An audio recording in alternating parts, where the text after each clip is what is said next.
சத்யம் நீரே ஜீவன் இயேசையா.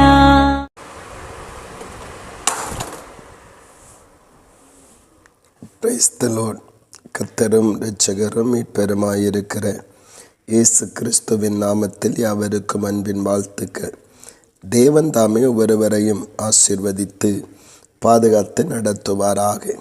இந்த நாளுக்குரிய தியான வசனம் சங்கீதம் 43 அதன் 3வது வசனம்.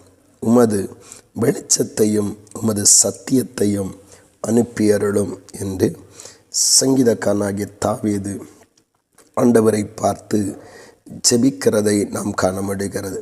எதற்காக வெளிச்சமும் சத்தியமும் அனுப்ப வேண்டும் என்று கேட்கிறான் என்றால், இந்த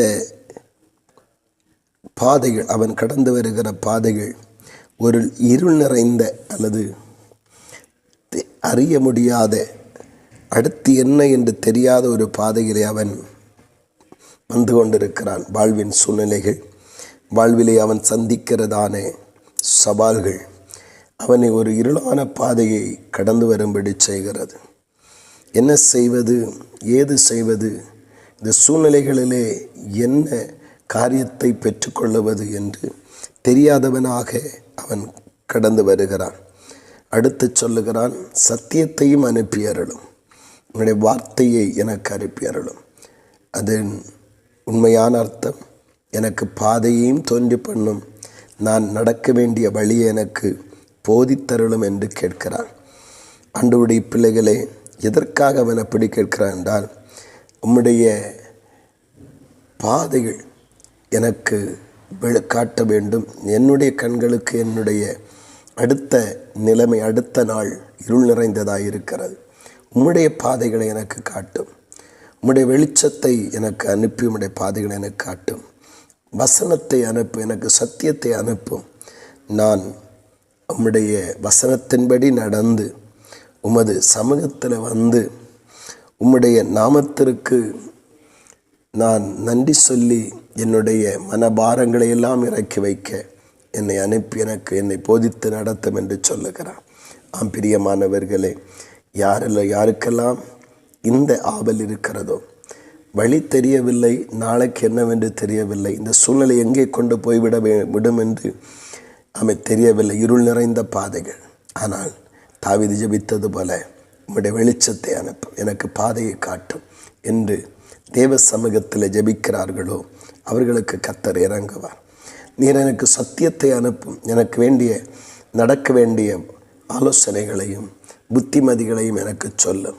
நான் அதன் வழியில் நடக்கும் பொழுது உடைய சமூகத்திற்கு நேராக வந்து உடைய சமூகத்தை விட்டு பிரியாத வாழ்க்கை வாழ்ந்து உம்முடைய சமூகத்தில் நிலைத்திருக்கிற பாக்கியம் கிடைக்கும் என்று சொல்லி ஜெபிக்கிறார். இந்த ஜெபங்கள் யாருடைய வாழ்க்கையெல்லாம் இருக்கிறதோ, இந்த விண்ணப்பங்கள் யாருடைய எண்ணத்தெல்லாம் இருக்கிறதோ, அவர்களை கர்த்தர் எல்லா கலக்கத்தினின்றும், எல்லா வேதனையினின்றும், எல்லா பிரதிகூலங்களினின்றும், இருள் நிறைந்த பாதைகளினின்றும், பாடுகளினின்றும் தாவீதை விடுவித்து உயர்த்தினது போல அவர்களை விடுவித்து உயர்த்தவா. இன்றைக்கு அன்றைய சமூகத்தில் குழம்ப வேண்டாம். பாதை இருளாக இருக்கிறது, என்ன செய்வது என்று குழம்ப வேண்டாம்.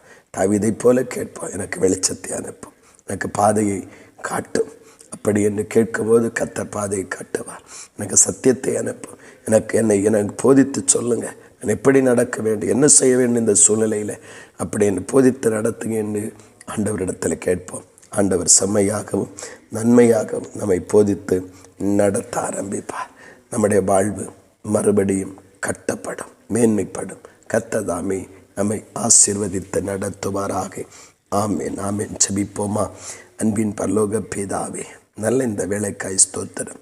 அநேக நேரங்களிலே எங்கள் வாழ்க்கையில் வருகிற பல நெருக்கடிகள் பாதையை மறைத்து விடுகிறது. என்ன செய்வது, எங்கு போவது, இதற்குரிய பதில் என்ன, நாளைக்கு என்ன என்று குழம்ப ஆரம்பிக்கிறோம். அநேக நேரத்திலே இந்த சூழ்நிலையில் என்ன செய்வது என்ற ஆலோசனை இல்லாமல் திகைக்கிறோம். தாவீது கேட்பது போல, எனக்கு வெளிச்சத்தையும் சத்தியத்தை அனுப்பும், எனக்கு பாதையை தோன்ற பண்ணி உடைய வசனத்தை அனுப்பி என்னை நடத்தும் என்று சொல்லி ஜெபிக்கிறது போல அடிமையும் தாழ்த்தி ஜெபிக்கிறேன். கர்த்தருடைய மகிமையும் ஆலோசனையை நடத்தி என்னை உயர்த்துகிற அந்த உண்மையான அன்புக்காக ஸ்தோத்திரம். தொடர்ந்து நடத்த காத்துக்கொள்ளும். இயேசு கிறிஸ்துவின் மூலம் ஜெபிக்கிறோம் ஜீவனுள்ள நல்ல பிதாவே. ஆமேன்.